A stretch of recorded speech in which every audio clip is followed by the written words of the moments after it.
Welcome back. After looking at the economics of the PV systems, we will now look at the environmental considerations surrounding the PV system. The learning objectives of this video are to understand the principles of environmental metrics relevant for photovoltaic systems such as the energy return of energy investment, the energy payback time, and the avoided CO2 emissions. Be aware that I present in this video simplified versions of these important environmental metrics. Let's start with the energy return on energy investment, also known as the EROEI. It's nothing but the ratio of the total amount of energy yield of the PV system in its lifetime to the total amount of energy invested to produce the system. As the PV yield depends on several factors like the site of the PV system, the quality of the panels, the technology of choice, etc., it is possible to see a wide range of energy yield ratios when observed in practice. This metric takes into account the energy required during the manufacturing process to ensure that it's lower than the energy generated by the new system. In particular, different manufacturing processes have different energy needs.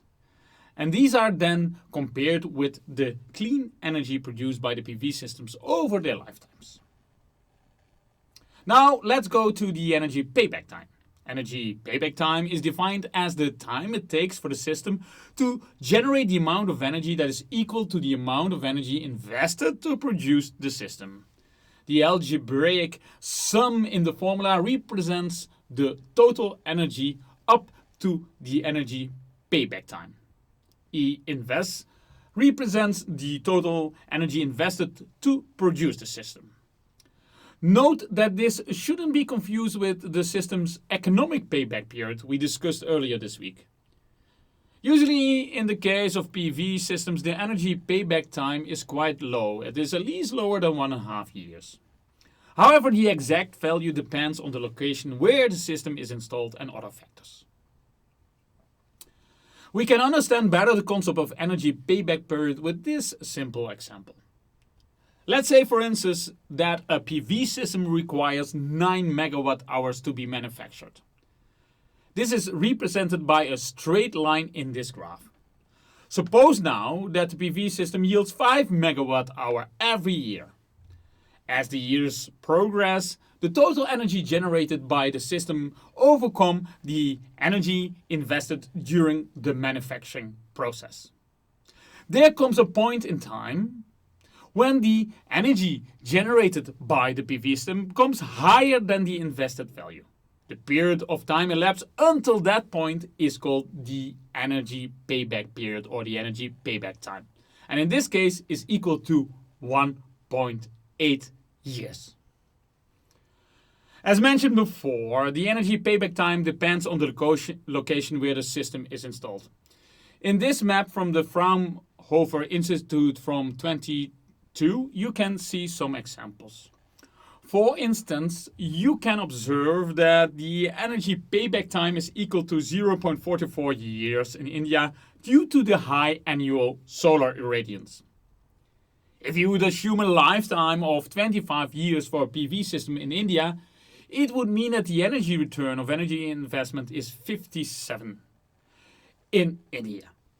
On the other hand, in the Netherlands, it amounts to 1.28 years for the energy payback time, since the number of equivalent sun hours is obviously lower. For the same lifetime, the energy return of energy investment is around 20 in the Netherlands. The graph shows that besides the extreme high latitudes on the northern hemisphere, in the most regions in the world, the energy payback time is already less than 1 year for photovoltaics. Another important environmental concept that is used to evaluate the efforts of companies, regions or countries to reduce the carbon dioxide emissions is the concept of carbon dioxide avoided emissions.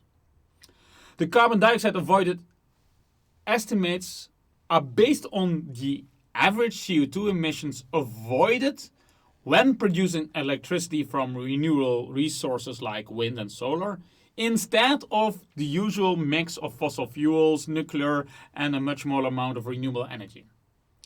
Let's explain the concept of avoided CO2 emissions by an example. Now, let's assume we would produce energy by burning coal. Every kilowatt hour of energy released in the burning or the oxidation process of coal is 0.339 kilograms of CO2 emitted. The graph shows the tons of CO2 emissions emitted with the amount of energy produced by burning coal. Now let's assume we would produce energy by burning gas. Every kilowatt hour of energy released in the burning of gas is equal to 0.18 kilograms of CO2 emitted. The graph shows that gas emits less tons of CO2 in reference to coal to produce the same amount of energy. Now let's assume we would produce energy by burning oil. Every kilowatt of energy released in the burning oxidation process of oil is equal to 0.248 kilograms of CO2 emitted. The graph shows that oil emits more tons of CO2 in reference to gas, but less in reference to coal to produce the same amount of energy. Let's assume we would produce energy by solar electricity.